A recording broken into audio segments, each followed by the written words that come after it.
ഇന്ന് ലോകത്ത് ഏറ്റവും കൂടുതൽ ഡിമാൻഡ് ഉള്ള ഒരു പ്രൊഫഷനാണ് നഴ്സിംഗ് എന്ന് പറയുന്നത്. ഇന്നത്തെ വീഡിയോയിൽ കംപ്ലീറ്റ് ആയിട്ട് ഡിസ്കസ് ചെയ്യാൻ പോകുന്നതും നഴ്സിങ്ങിനെ കുറിച്ചിട്ടാണ്.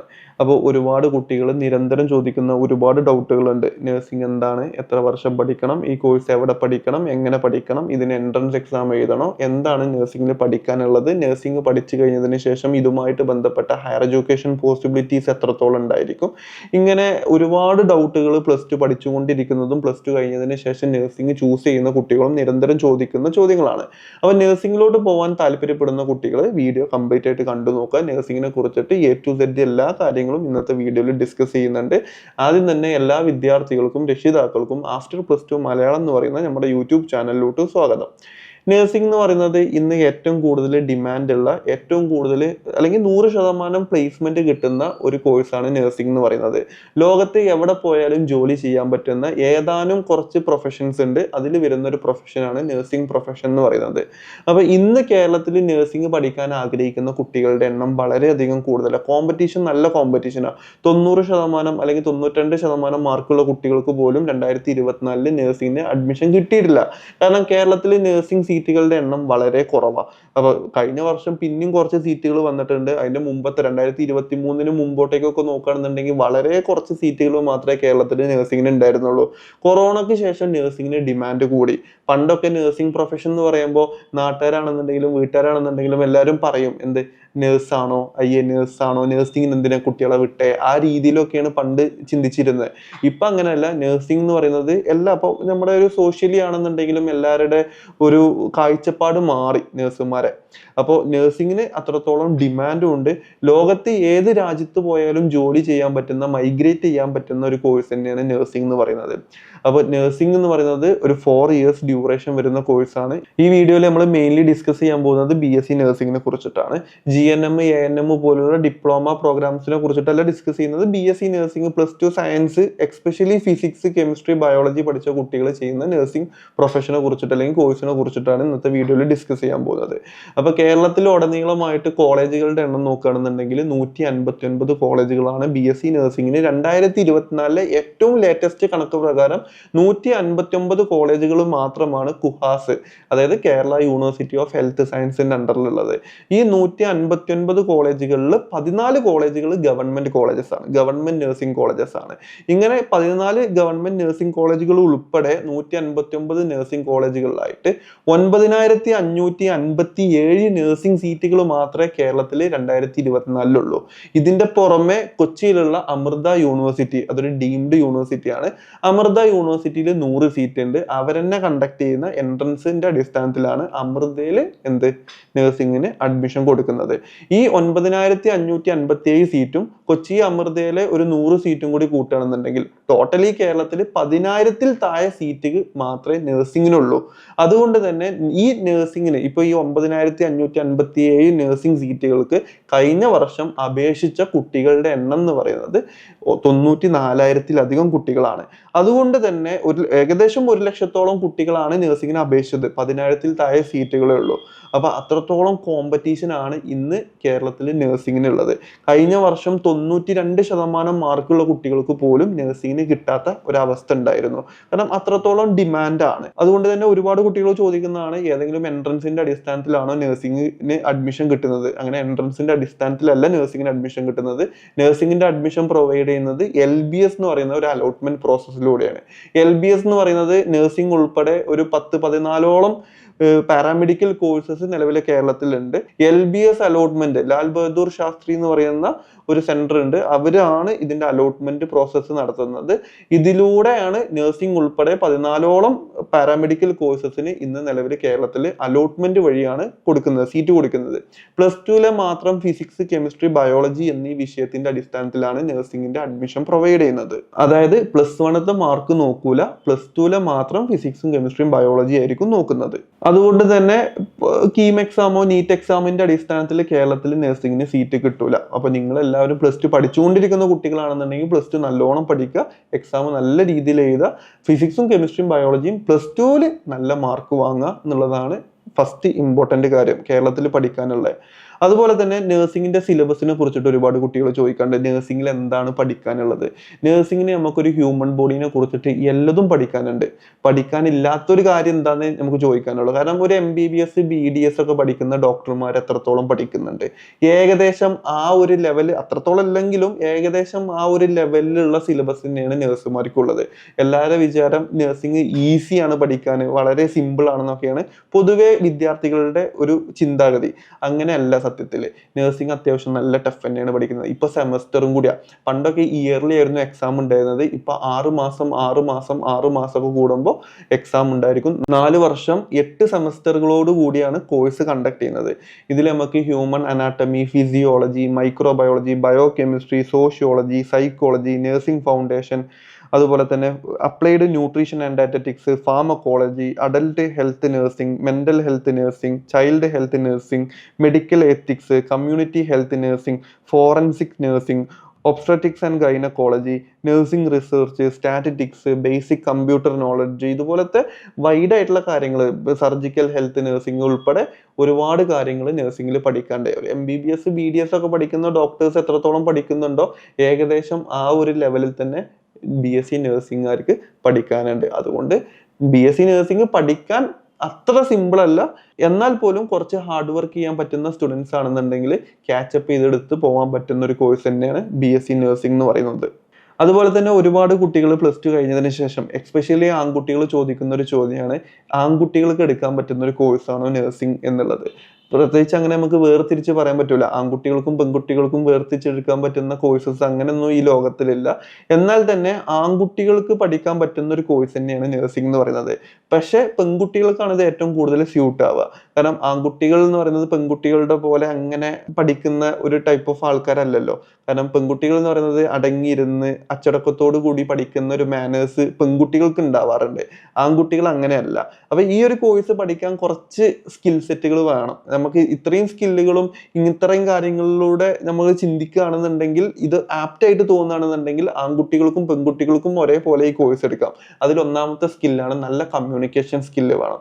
ഡോക്ടേഴ്സിനോടാണെങ്കിലും പേഷ്യൻസിനോടാണെന്നുണ്ടെങ്കിലും ബൈസ്റ്റാൻഡേഴ്സിനോടാണെന്നുണ്ടെങ്കിലും കാര്യങ്ങൾ കമ്മ്യൂണിക്കേറ്റ് ചെയ്യാനും, അസുഖങ്ങൾ നമ്മൾ ട്രീറ്റ്മെന്റ് പ്രോസസ്സിലൂടെ നഴ്സുമാരുടെ ജോലി എന്ന് പറയുന്നത് ഡോക്ടേഴ്സിന്റെ കൂടെ ഒരു ഇൻഡിപെൻഡന്റ് പ്രൊഫഷൻ ആണ് നഴ്സിംഗ് എന്ന് പറയുന്നത്. ഒരു അസുഖം മാറ്റി കൊടുക്കാൻ വേണ്ടിയിട്ട് നേഴ്സായിട്ട് ജോലി ചെയ്യുക. ഒരു അസുഖം നമുക്കറിയാലോ, ഒരു എന്തായിക്കോട്ടെ, ഒരു പേഷ്യന്റിന് എന്ത് നീഡ്സ് ആണോ വേണ്ടത് ആ നീഡ്സ് ട്രീറ്റ്മെന്റ് ചെയ്യുന്ന അല്ലെങ്കിൽ ട്രീറ്റ് ചെയ്യുന്ന ഒരു പ്രൊഫഷനാണ് നഴ്സിംഗ് എന്ന് പറയുന്നത്. ഡോക്ടേഴ്സ് എന്ന് പറയുന്നത് രോഗം ഡയഗ്നോസിസ് ചെയ്യുന്നതും അതിന്റെ ട്രീറ്റ്മെന്റിന് വേണ്ടിയിട്ടുള്ള കാര്യങ്ങൾ പറഞ്ഞു കൊടുക്കുന്നത് ഡോക്ടേഴ്സ് ആണെന്നുണ്ടെങ്കിൽ, ഈ ട്രീറ്റ്മെന്റ് പ്രോസസ്സ് മൊത്തം ചെയ്യുന്നതും ഹാൻഡിൽ ചെയ്യുന്നതും നഴ്സുമാരാണ്. അപ്പോൾ ഒന്നാമത്തെ കാര്യം നല്ല കമ്മ്യൂണിക്കേഷൻ സ്കില്ല് വേണം. രണ്ടാമത് വേണ്ട ഒരു സ്കില്ലാണ് എംപതി ആൻഡ് കമ്പാഷൻ എന്ന് പറയും. അതായത് നമ്മൾ സിമ്പതറ്റിക് ആവരുത്, എംപതറ്റിക് ആയിരിക്കണം. പേഷ്യൻസിന്റെ രോഗം എന്താണ്, അവരുടെ മെന്റൽ സിറ്റുവേഷനും അവരുടെ ഫിസിക്കൽ സിറ്റുവേഷനും ഒക്കെ മനസ്സിലാക്കി അത് എംപതറ്റിക്കോട് കൂടി, അത് എംപതിയോട് കൂടി ചെയ്തു കൊടുക്കാനുള്ള കഴിവ് നിങ്ങൾക്ക് ഉണ്ടോ എന്ന് നിങ്ങൾ ചിന്തിക്കുക. മൂന്നാമത് വേണ്ടത് ക്രിട്ടിക്കൽ തിങ്കിങ് അല്ലെങ്കിൽ പ്രോബ്ലം സോൾവിങ് മെന്റാലിറ്റിയാണ് വേണ്ടത്. കാരണം നമുക്ക് പെട്ടെന്ന് എമർജൻസി ആയിട്ട് വരുന്ന കേസസ് ഒക്കെ അത് പെട്ടെന്ന് നമ്മൾ ട്രീറ്റ്മെന്റ് ചെയ്യേണ്ടി വരും. ഇപ്പൊ എമർജൻസി ആയിട്ട് ഇപ്പൊ കാഷ്വാലിറ്റിയിലൊക്കെ വരുന്ന, അല്ലെന്നുണ്ടെങ്കിൽ ICUലോട്ടോ അല്ലെന്നുണ്ടെങ്കിൽ തിയേറ്റേഴ്സിന്റെ ഉള്ളിലോട്ടൊക്കെ വരുന്ന പേഷ്യൻസ് ഒക്കെ ഉണ്ടാവും. അല്ലെങ്കിൽ ചിലപ്പോൾ വാർഡുകളിലുള്ള അല്ലെന്നുണ്ടെങ്കിൽ റൂംസിലുള്ള പേഷ്യൻസിന് ചിലപ്പോൾ എമർജൻസി കണ്ടീഷൻ വന്നു കഴിഞ്ഞാൽ അത് ക്രിട്ടിക്കലി തിങ്ക് ചെയ്ത് പെട്ടെന്ന് അതിനുള്ള സൊല്യൂഷൻസും കാര്യങ്ങളൊക്കെ ചെയ്യാനുള്ള ഒരു മെന്റൽ സ്ട്രെങ്ത്തും ക്രിട്ടിക്കൽ തിങ്കിങ് എബിലിറ്റിയും പ്രോബ്ലം സോൾവിങ് എബിലിറ്റിയും നിങ്ങൾക്ക് വേണം. ഇതാണ് മൂന്നാമത്തെ സ്കില്ല്. നാലാമത് വേണ്ട സ്കില്ല് ഫിസിക്കൽ ആൻഡ് മെന്റൽ സ്റ്റാമിനയാണ്. കാരണം നമ്മൾ ഓടി നടന്ന് പണിയെടുക്കേണ്ട ഒരു കോഴ്സാണ് നഴ്സിംഗ്, നമുക്കറിയാലോ. അതുപോലെ തന്നെ മെന്റൽ സ്റ്റാമിനയും വേണം. കാരണം ശനിയാഴ്ചയും ഞായറാഴ്ചയും വീക്കെൻഡ് ആയിട്ടുള്ള സമയങ്ങളിലൊക്കെ ജോബ് ഉണ്ടായിരിക്കാം. ചിലപ്പോൾ രാത്രി നൈറ്റ് ഡ്യൂട്ടി ഉണ്ടായിരിക്കാം. അപ്പോൾ നമുക്ക് ചിലപ്പോൾ വിദേശത്തൊക്കെ വർക്ക് ചെയ്യണമെന്നുണ്ടെങ്കിൽ അവിടുത്തെ ക്ലൈമറ്റ് ചിലപ്പോൾ കൊടും തണുപ്പത്തേക്കാരം വർക്ക് ചെയ്യേണ്ടത്, അല്ലെന്നുണ്ടെങ്കിൽ കൊടും വെയിലത്തേക്കാരം, അല്ലെങ്കിൽ അങ്ങനത്തെ ഒരു ക്ലൈമറ്റ്, അല്ലെങ്കിൽ നമുക്ക് വീട്ടിന്റെ അടുത്ത് പോയി വന്ന് ജോലി ചെയ്യാൻ പറ്റുന്ന ഒരു കോഴ്സാണെന്ന് വെച്ചാൽ ആണ്. എങ്കിൽ പോലും നമുക്ക് കുറച്ച് മെന്റൽ സ്റ്റെബിലിറ്റി അല്ലെന്നുണ്ടെങ്കിൽ ഫിസിക്കൽ സ്റ്റെബിലിറ്റി ഒക്കെ വേണ്ട ഒരു ആളായിരിക്കണം നഴ്സിംഗിലോട്ട് പോകാൻ.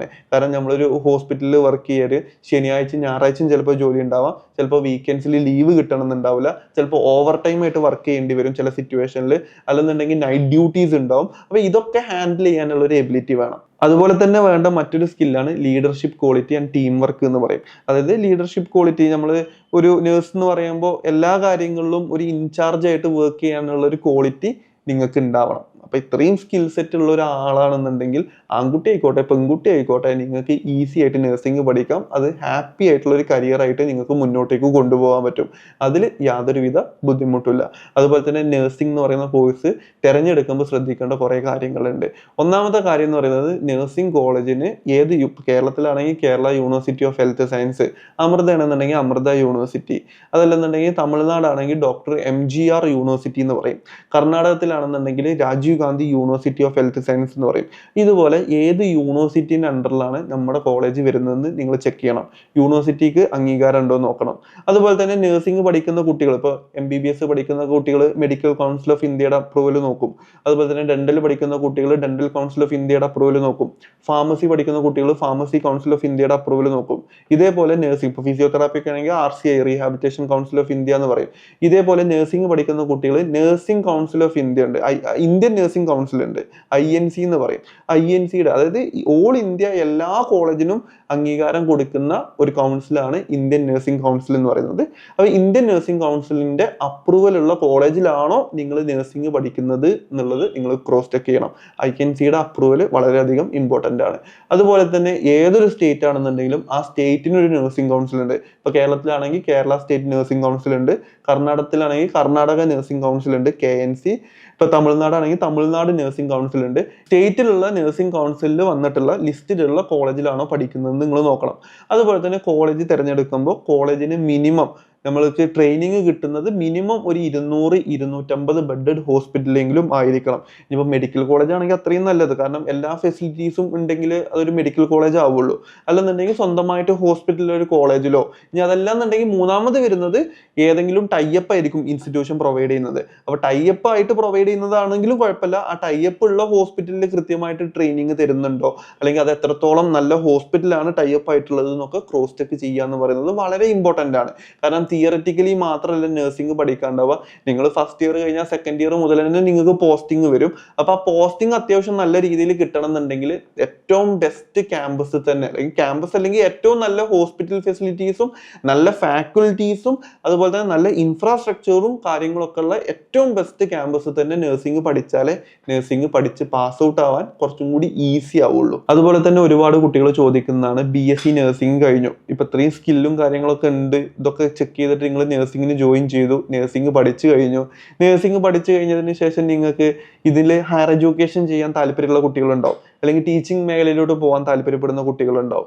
അതല്ലെന്നുണ്ടെങ്കിൽ ഏതെങ്കിലും നഴ്സിംഗ് തന്നെ ഒരുപാട് സ്പെഷ്യലൈസേഷൻസിലോട്ട് പോകാൻ, ഇപ്പോൾ പീഡിയാട്രിക് നഴ്സിംഗ്, അല്ലെങ്കിൽ സർജിക്കൽ നഴ്സിംഗ്, ഓങ്കോളജി നഴ്സിംഗ്, ഇതുപോലെ സ്പെഷ്യലൈസ്ഡ് ആയിട്ടുള്ള ഏരിയയിലോട്ട് പോകാൻ താല്പര്യപ്പെടുന്ന സ്റ്റുഡൻസ് ഉണ്ടാവും. അപ്പോൾ ഇതിന്റെ ഹയർ എഡ്യൂക്കേഷൻ പോസിബിലിറ്റീസിനെ കുറിച്ച് പറയുമ്പോൾ നഴ്സിംഗ് കഴിഞ്ഞതിന് ശേഷം BSc കഴിഞ്ഞതിന് ശേഷം നമുക്ക് MSc നഴ്സിംഗ് എടുക്കാൻ പറ്റും. 2 വർഷമാണ് അതിന്റെ ഡ്യൂറേഷൻ വരുന്നത്. Paediatric nursing, oncology nursing, gynaecology nursing, general surgery nursing, ഇതുപോലെ ഒരുപാട് നഴ്സിംഗ് തന്നെ ഒരുപാട് സ്പെഷ്യലൈസേഷൻ നിങ്ങൾക്ക് ചെയ്യാൻ പറ്റും. അതുപോലെ തന്നെ നിങ്ങൾക്ക് MBA masters in business administration, ഇപ്പോൾ മെഡിക്കൽ ഫീൽഡ് താല്പര്യമില്ല, നിങ്ങൾക്ക് മാനേജ്മെന്റ് ഏരിയ, ഇപ്പോൾ ഒരു ഹോസ്പിറ്റലിൽ ഒരു മാനേജർ ആണോ അല്ലെങ്കിൽ അഡ്മിനിസ്ട്രേറ്റീവ് ലെവലിൽ മാനേജ്മെന്റ് ഏരിയയിലൊക്കെ വർക്ക് ചെയ്യാൻ താല്പര്യപ്പെടുന്ന കുട്ടികളാണെങ്കിൽ MBA in hospital administration, masters in hospital administration MHA എന്ന് പറയും, അല്ലെങ്കിൽ MPH masters in public health പോലുള്ള പ്രോഗ്രാമുകളൊക്കെ എടുത്തിട്ട് അങ്ങനെ പോകുന്ന കുട്ടികളുണ്ട്. അതായത് നഴ്സിംഗ് കഴിഞ്ഞതിന് ശേഷം നമുക്ക് മാനേജ്മെന്റ് ഏരിയയിലും വർക്ക് ചെയ്യാൻ പറ്റും. അതുപോലെ തന്നെ നഴ്സിംഗ് കഴിഞ്ഞതിന് ശേഷം ജനറൽ ഡിഗ്രികൾ എടുക്കുന്ന കുട്ടികളുണ്ട്. ജനറൽ ഡിഗ്രി എന്ന് പറയുമ്പോൾ MSc in anatomy, physiology, microbiology, biochemistry, pathology പോലുള്ള സബ്ജക്റ്റുകൾ എടുത്ത് ഇതുമായിട്ട് ബന്ധപ്പെട്ട കോളേജുകളിലൊക്കെ പഠിപ്പിക്കാൻ പോകാൻ പറ്റും, ഇതുപോലത്തെ സബ്ജക്റ്റുകൾ പഠിപ്പിക്കാൻ പറ്റും. അതിന് ജനറൽ ഡിഗ്രി എടുക്കുന്ന കുട്ടികൾ പൊതുവെ കുറവാണ്. അതുപോലെ തന്നെ BSc നഴ്സിംഗ് കഴിഞ്ഞതിന് ശേഷം നിങ്ങൾക്ക് ഇനിയിപ്പോൾ ടെക്നിക്കൽ കോഴ്സുകൾ ഉണ്ടല്ലോ, dialysis technology, blood bank technology, imaging technology പോലുള്ള ടെക്നിക്കൽ മേഖലയിലോട്ട് മാറാൻ താല്പര്യം ഉണ്ടെന്നുണ്ടെങ്കിൽ അങ്ങനെയും പോകാൻ പറ്റും. ഇങ്ങനെ PG പ്രോഗ്രാമുകൾ MSc നിങ്ങൾക്ക് ഇതുമായിട്ട് അനുബന്ധപ്പെട്ട ഡയറക്റ്റ് ആയിട്ട് പോകാൻ പറ്റുന്ന ഒരു 30ഓളം കോഴ്സസ് ഉണ്ട്. ഇൻഡയറക്റ്റ് ആയിട്ട് നോക്കുകയാണെന്നുണ്ടെങ്കിൽ 100-ലധികം മേഖലയിലോട്ട് പോകാൻ പറ്റുന്ന ഒരു ഹയർ എഡ്യൂക്കേഷൻ പോസിബിലിറ്റീസ് ഉള്ള ഒരു ബാച്ചിലർ ഡിഗ്രി പ്രോഗ്രാമാണ് BSc നഴ്സിംഗ് എന്ന് പറയുന്നത്. കേരളത്തിൽ 159 കോളേജുകളിലായിട്ട് 9557 സീറ്റുകൾ ഉണ്ടെന്ന് പറഞ്ഞു കുഹാസിന്റെ അണ്ടറിൽ. 2024 കണക്കാണ്. ഈ കോളേജസിന്റെ ലിസ്റ്റ് ഒക്കെ ഞാൻ ഡിസ്ക്രിപ്ഷനിൽ കൊടുത്തിട്ടുണ്ട്, നിങ്ങൾ അതൊന്ന് ചെക്കൗട്ട് ചെയ്ത് നോക്കുക. അപ്പൊ ഈ 159 കോളേജുകളിൽ 14 കോളേജ് ഗവൺമെന്റ് കോളേജാണ്. ഈ 14 കോളേജുകളിൽ 1090 സീറ്റുകൾ മാത്രമാണ് കേരളത്തിൽ ഗവൺമെന്റ് സൈഡിലുള്ളത്. ഈ 1090 സീറ്റും പോകുന്നത് LBS ത്രൂ മാത്രമായിരിക്കും. അതുപോലെ തന്നെ ഇപ്പൊ ഒരു പ്രൈവറ്റ് കോളേജ് ഉണ്ടെന്ന് വിചാരിക്കുക. ഇപ്പൊ A എന്ന് പറയുന്ന ഒരു പ്രൈവറ്റ് കോളേജ്, അതിൽ 100 സീറ്റ് ഉണ്ടെന്ന് വിചാരിക്കുക. ഈ A എന്ന് പറയുന്ന പ്രൈവറ്റ് കോളേജിലെ 100 സീറ്റിൽ 50% സീറ്റ്, അതായത് 50 സീറ്റ് മെറിറ്റ്, അതായത് LBS വഴി മെറിറ്റ് സീറ്റ് ആയിരിക്കും പോവുക. ബാലൻസ് വരുന്ന 50 സീറ്റിൽ 35% സീറ്റ് മാനേജ്മെന്റ് സീറ്റും 15% സീറ്റ് NRI സീറ്റ് ആയിട്ടും ഉണ്ടായിരിക്കുക. അതായത് ഈ 9557 സീറ്റിൽ പകുതിയോളം സീറ്റുകളെ നമുക്ക് LBS വഴി അപ്ലൈ ചെയ്യാൻ പറ്റുള്ളൂ. ഇനിയിപ്പോൾ ചില കോളേജസിന് മാനേജ്മെന്റ് അസോസിയേഷൻ ഉണ്ട്. ഇപ്പൊ ചില പ്രൈവറ്റ് നഴ്സിംഗ് കോളേജസിന് അവരുടെ ഒരു അസോസിയേഷൻ ഉണ്ട്. അതിൽ ഒന്നാമത്തെ നിങ്ങൾക്ക് അലോട്ട്മെന്റ് കൊടുക്കാൻ പറ്റുന്ന, അതായത് പ്രൈവറ്റ് കോളേജിലെ മാനേജ്മെന്റ് സീറ്റ് നിങ്ങൾക്ക് നിങ്ങളുടെ മാർക്കിന്റെ അടിസ്ഥാനത്തിൽ എടുക്കുന്ന കുറച്ച് ഗ്രൂപ്പ് ഓഫ് കോളേജസ് ഉണ്ട്. അതിൽ കൊടുക്കുന്ന അലോട്ട്മെന്റ് പ്രോസസ്സാണ് PNCMAK എന്ന് പറയും. അതായത് private nursing colleges management association of Kerala എന്ന് പറയുന്ന വെബ്സൈറ്റ് ത്രൂ നിങ്ങൾക്ക് മാനേജ്മെന്റ് സീറ്റ് ഗവൺമെന്റ് നിശ്ചയിച്ചിട്ടുള്ള മാനേജ്മെന്റ് ഫീസ് കൊടുത്ത്, LBSലാകുമ്പോൾ ഫീസ് കുറച്ച് കുറയും. പിന്നെ പ്രൈവറ്റ് കോളേജിൽ ഇതുപോലെ PNCMAK വഴിയാണെന്നുണ്ടെങ്കിൽ വേറെ എക്സ്ട്രാ ഡൊണേഷൻസോ കാര്യങ്ങളോ ഒന്നുമില്ലാതെ നിങ്ങൾക്ക് എന്ത് ചെയ്യാൻ പറ്റും, അഡ്മിഷൻ നേടാൻ പറ്റും. അങ്ങനത്തെ മറ്റൊരു അലോട്ട്മെന്റ് പ്രോസസ്സാണ് PNCMAK എന്ന് പറയുന്നത്. അതുപോലെ തന്നെ ക്രിസ്ത്യൻ മൈനോറിറ്റിയിൽ വരുന്ന സ്റ്റുഡൻസിന് അവർക്ക് മാനേജ്മെന്റ് സീറ്റ് കിട്ടണം എന്ന് താല്പര്യം ഉണ്ടെന്നുണ്ടെങ്കിൽ സെപ്പറേറ്റ് വേറൊരു ആപ്ലിക്കേഷൻ ഉണ്ട്, AMCSFNCK എന്ന് പറയും. അതായത് association of management of Christian self financing nursing colleges of Kerala എന്ന് പറയും. AMCSFNCK എന്ന് പറയുന്ന അലോട്ട്മെന്റ് വഴി ക്രിസ്ത്യൻ കുട്ടികൾക്ക് എന്ത് ചെയ്യാൻ പറ്റും, അവരുടെ മൈനോറിറ്റി വരുന്ന കുട്ടികൾക്ക് മാനേജ്മെന്റ് സീറ്റ് LBS അല്ലാതെ ബാലൻസ് വരുന്ന സീറ്റ് ഒരു ഗ്രൂപ്പ് ഓഫ് സീറ്റ് അതിലൂടെ നേടാൻ പറ്റും. ചില കോളേജ് മാനേജ്മെന്റ് സീറ്റും NRI സീറ്റും ഡയറക്റ്റ് ആയിട്ടാണ് കൊടുക്കുന്നത്. അത് ഡയറക്റ്റ് ആയിട്ട് നമുക്ക് അപേക്ഷ കൊടുത്തിട്ട് നമുക്ക് സീറ്റ് മേടിച്ചെടുക്കാൻ പറ്റും. ഇപ്പോൾ കേരളത്തിൽ കഴിഞ്ഞ വർഷത്തെ ഒരു പാറ്റേൺ അനുസരിച്ചിട്ട് ഈ 10,000-ൽ താഴെ, അതായത് 9,557 സീറ്റിനും അലോട്ട്മെന്റ് കൊടുത്തത് ഏകദേശം 95,000-ഓളം കുട്ടികളാണ്. അതായത് 1,00,000-ഓളം കുട്ടികൾ എന്ന് നമുക്ക് പറയാം. അപ്പോൾ നഴ്സിംഗിന് നല്ല ഡിമാൻഡാണ് ഇന്ന് നമുക്ക് കിട്ടാൻ വേണ്ടിയിട്ട്. അപ്പോൾ 90% മാർക്ക് ഉണ്ടായിട്ട് പോലും കഴിഞ്ഞ വർഷം 90-ഉം 92-ഉം 93% മാർക്ക് ഉണ്ടായിട്ട് പോലും കുട്ടികൾക്ക് എന്ത് കിട്ടിയിട്ടില്ല, കേരളത്തിൽ നഴ്സിംഗിന് LBS വഴി അഡ്മിഷൻ കിട്ടാത്തൊരു സിറ്റുവേഷനിൽ വന്നിട്ടുണ്ട്. അപ്പോൾ ഈ 9,557 സീറ്റും LBS വഴിയല്ല പോകുന്നത്. അതിൽ ഏകദേശം പകുതിയോളം സീറ്റ് മാത്രമാണ് LBS വഴി പോകുന്നത്. പിന്നെ സെപ്പറേറ്റ് 2 അലോട്ട്മെന്റിനെ കുറിച്ചിട്ട് പറഞ്ഞു, അതും നിങ്ങൾ നിർബന്ധമായിട്ടും അലോട്ട്മെന്റ് കൊടുക്കണം. ഇനി ഇൻ കേസ് കേരളത്തിൽ അഡ്മിഷൻ കിട്ടാത്ത കുട്ടികൾക്ക് ഓൾ ഇന്ത്യ ലെവൽ നോക്കുമ്പോൾ നീറ്റിന്റെ അടിസ്ഥാനത്തിലാണ് ജിപ്മറിൽ BSc നഴ്സിംഗിന് അഡ്മിഷൻ കിട്ടുന്നത്. നീറ്റ് എക്സാം എഴുതുന്ന കുട്ടികൾക്ക് ജിപ്മറിൽ അവർ സെപ്പറേറ്റ് അലോട്ട്മെന്റ് വിളിക്കും. അപ്പോൾ നീറ്റിന്റെ മാർക്ക് ജിപ്മറിൽ അപ്ലോഡ് ചെയ്തിട്ട് നിങ്ങൾക്ക് ജിപ്മറിലെ BSc നഴ്സിംഗിന് അപേക്ഷ കൊടുക്കാൻ പറ്റും. വെല്ലൂരും ഇതേപോലെ സെപ്പറേറ്റ് ആപ്ലിക്കേഷൻ വഴി വെല്ലൂരും നിങ്ങൾക്ക് എന്ത് ചെയ്യാം, നഴ്സിംഗിന് അഡ്മിഷൻ നേടാവുന്നതാണ്. അതുപോലെയാണ് AIIMS, All India Institute of Medical Science എന്ന് പറയും.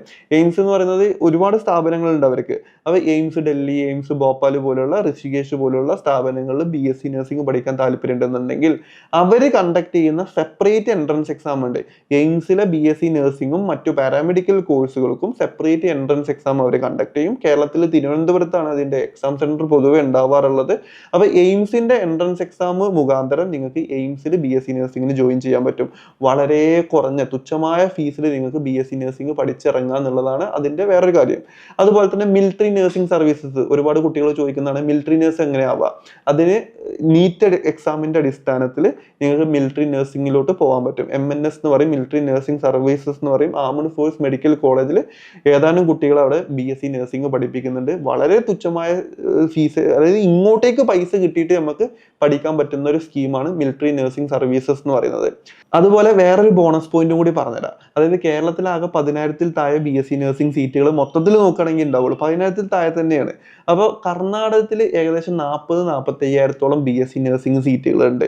അവിടുത്തെ കുട്ടികൾ നഴ്സിംഗിന് പോകുന്നത് വളരെ കുറവാണ്. കർണാടകത്തിൽ കേരളത്തിൽ നിന്നുള്ള കുട്ടികളാണ് കൂടുതൽ കുട്ടികളും BSc നഴ്സിംഗ് അവിടെ പോയി പഠിക്കുന്നത്. അതുകൊണ്ട് കർണാടകത്തിൽ കർണാടക എക്സാമിനേഷൻ അതോറിറ്റി കണ്ടക്ട് ചെയ്യുന്ന CET കോമൺ എൻട്രൻസ് ടെസ്റ്റ് എന്ന് പറയുന്ന ഒരു എൻട്രൻസ് എക്സാം ഉണ്ട്. ഫിസിക്സ്, കെമിസ്ട്രി, ബയോളജി +1 +2 NCERTയുടെ അടിസ്ഥാനത്തിൽ 60 മാർക്ക് വെച്ചിട്ടാണ് അവർ ആ എക്സാം കണ്ടക്ട് ചെയ്യുന്നത്. ആ എക്സാമിൽ അത്യാവശ്യം നല്ല റാങ്ക് വരികയാണെന്നുണ്ടെങ്കിൽ കർണാടകത്തിലുള്ള 60% സീറ്റും ഓപ്പൺ മെറിറ്റാണ്. അതായത് കർണാടകത്തിൽ ഒരു കോളേജിൽ 100 സീറ്റ് ഉണ്ടെന്നുണ്ടെങ്കിൽ അതിൽ 20 സീറ്റ് എന്ന് പറയുന്നത് കന്നഡ കുട്ടികൾക്ക് മാത്രമുള്ള സീറ്റാണ്. 20 കുട്ടികൾക്ക് സെപ്പറേറ്റ് 20 കുട്ടികൾക്ക് മാനേജ്മെന്റ് സീറ്റ്, അതിൽ നമുക്ക് മാനേജ്മെന്റ് KE എഴുതാതെ നമുക്ക് മാനേജ്മെന്റ് ഫീസ് എത്രയാണോ പറയുന്നത് ആ ഫീസും ഡൊണേഷനും ഒക്കെ കൊടുത്തിട്ട് നമുക്ക് അഡ്മിഷൻ എടുക്കാൻ പറ്റും. ബാലൻസ് വരുന്ന 60, അതായത് 60% സീറ്റും KEയിൽ അത്യാവശ്യം നല്ല റാങ്ക് ഉണ്ടെന്നുണ്ടെങ്കിൽ നിങ്ങൾക്ക് അലോട്ട്മെന്റ് കൊടുത്ത് കർണാടക ഗവൺമെന്റ് നിശ്ചയിച്ചിട്ടുള്ള 1,40,000 രൂപ ഫീസ് കൊടുത്തിട്ട് നിങ്ങൾക്ക് പഠിക്കാൻ പറ്റും ഇയർലി. ഇപ്പൊ കേരളത്തിൽ ഇൻ കേസ് അഡ്മിഷൻ കിട്ടാത്ത കുട്ടികളാണെന്നുണ്ടെങ്കിൽ കർണാടകത്തിന്റെ എൻട്രൻസ് എക്സാം ഇപ്പോൾ ഓൾറെഡി വിളിച്ചിട്ടുണ്ട്. അപ്പോൾ അത് അപ്ലൈ ചെയ്ത് എക്സാം എഴുതി കർണാടകത്തിൽ BSc നഴ്സിംഗ് ചേരുന്ന എൻട്രൻസിലൂടെ കിട്ടിയ അലോട്ട്മെന്റ് കൊടുത്ത് ചേരുന്ന കുട്ടികൾക്ക് 1,40,000 ഫീസ് വരുന്നുള്ളൂ. ഇപ്പോൾ സെന്റ് John's Medical College, Father Muller's Medical College, JSS medical college, MS Ramaiah, AJ medical college, അതുപോലെ ഒരുപാട് ടോപ്പ് നോച്ച് കോളേജസ് കർണാടകത്തിലുണ്ട്, കേരളത്തിലാറെ. അതുകൊണ്ടാണ് ഞാൻ ഈ കാര്യം കൂടി പറഞ്ഞത്. അതൊരു ബോണസ് പോയിന്റാണ്. മലയാളികളായിട്ടുള്ള കുട്ടികൾക്ക്, അതായത് നോൺ കർണാടക കുട്ടികൾക്ക് 45,000 സീറ്റിൽ ഏകദേശം 60% സീറ്റും നമുക്ക് അപ്ലൈ ചെയ്ത് നമ്മുടെ റാങ്കിന്റെ അടിസ്ഥാനത്തിൽ മേടിക്കാൻ പറ്റും. അപ്പൊ ഇതൊരു ബോണസ് പോയിന്റ് ആണ്. ഇതും മാക്സിമം നിങ്ങൾ യൂട്ടിലൈസ് ചെയ്യുക. അതുപോലെ തന്നെ നഴ്സിംഗ് കഴിഞ്ഞതിന് ശേഷം ഇതിന്റെ ജോബ് ഓപ്പർച്യൂണിറ്റീസിനെ കുറിച്ചിട്ട് ഒരുപാട് കുട്ടികൾ ചോദിക്കാറുണ്ട്. കേരളത്തിൽ നമുക്ക് primary health centre, community health centre, ജില്ലാ ആശുപത്രി, താലൂക്ക് ആശുപത്രി, മെഡിക്കൽ ഹോസ്പിറ്റൽസ് ഒക്കെ അല്ലേ, മെഡിക്കൽ കോളേജസ് ഒക്കെ അല്ലേ, ഇതുപോലത്തെ ആശുപത്രിയിൽ, ഗവൺമെന്റ് സൈഡിലുള്ള ആശുപത്രിയിൽ നമുക്ക് ജോലിക്ക് കയറാൻ പറ്റും. PSC എന്ന് പറയുന്ന ഒരു എക്സാം ഉണ്ട്. PSC എഴുതിയിട്ട് നമുക്ക് ഗവൺമെന്റ് തസ്തികയിലോട്ട് കയറാൻ പറ്റും. PSC എഴുതിയിട്ട് കയറുമ്പോൾ ഒരു ബെനിഫിറ്റ് എന്താണെന്ന് വെച്ചാൽ ഗവൺമെന്റിന്റെ ശമ്പളവും ആനുകൂല്യവും നമുക്ക് കിട്ടും. 27,000 രൂപ മുതൽ 60,000 രൂപ വരെയാണ് കേരളത്തിൽ ഒരു BSc നഴ്സ് അല്ലെങ്കിൽ നഴ്സിംഗ് സ്റ്റാഫിന് കിട്ടുന്ന ശമ്പളം. അതുപോലെ തന്നെ നമുക്ക് പ്രൈവറ്റ് ഹോസ്പിറ്റൽസിൽ സാലറി പൊതുവെ കുറവാണ്. പിന്നെ പുറത്തോട്ടേക്ക് നോക്കുക എന്നുള്ളതാണ് ഏറ്റവും, സാലറി നോക്കുകയാണെന്നുണ്ടെങ്കിൽ കേരളത്തിലേറെ ഏറ്റവും ബെറ്റർ പുറത്തോട്ടേക്ക് പോകുന്നതാണ്.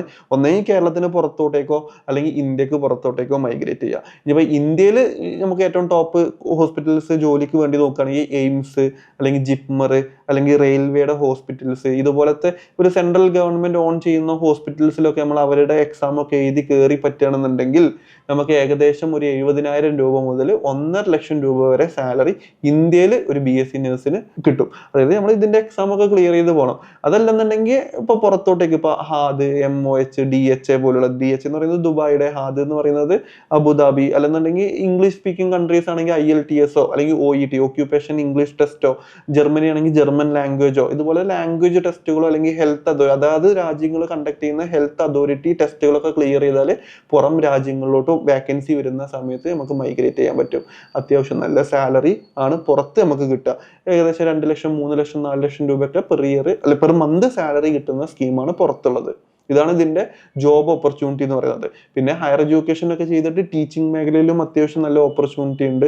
അതല്ലെങ്കിൽ മാനേജ്മെന്റ് ഏരിയയിലോട്ടൊക്കെ നമുക്ക് പോകാൻ പറ്റും. അപ്പൊ അത്രത്തോളം ഗ്രൗണ്ടഡ് ആയിട്ടുള്ള ഒരു കോഴ്സ് തന്നെയാണ് BSc നഴ്സിംഗ് എന്ന് പറയുന്നത്. അതുകൊണ്ടാണ് നഴ്സിംഗിന് ഇന്ന് ഇത്രത്തോളം ഡിമാൻഡും കാര്യങ്ങളൊക്കെ ഉള്ളത്. അപ്പൊ ഇത്രയും കാര്യങ്ങളാണ് BSc നഴ്സിംഗിനെ കുറിച്ചിട്ട് ബേസിക് ആയിട്ട് പറയാനുള്ളത്. കൂടുതൽ എന്തെങ്കിലും ഡൗട്ടുകളോ കാര്യങ്ങളോ ഉണ്ടെന്നുണ്ടെങ്കിൽ താഴെ കമന്റ് ചെയ്യാം. അതല്ലെന്നുണ്ടെങ്കിൽ ഡിസ്ക്രിപ്ഷനിൽ നമ്മുടെ കോൺടാക്ട് നമ്പർ കൊടുത്തിട്ടുണ്ടെങ്കിൽ നിങ്ങൾക്ക് കോൺടാക്ട് ചെയ്യാം.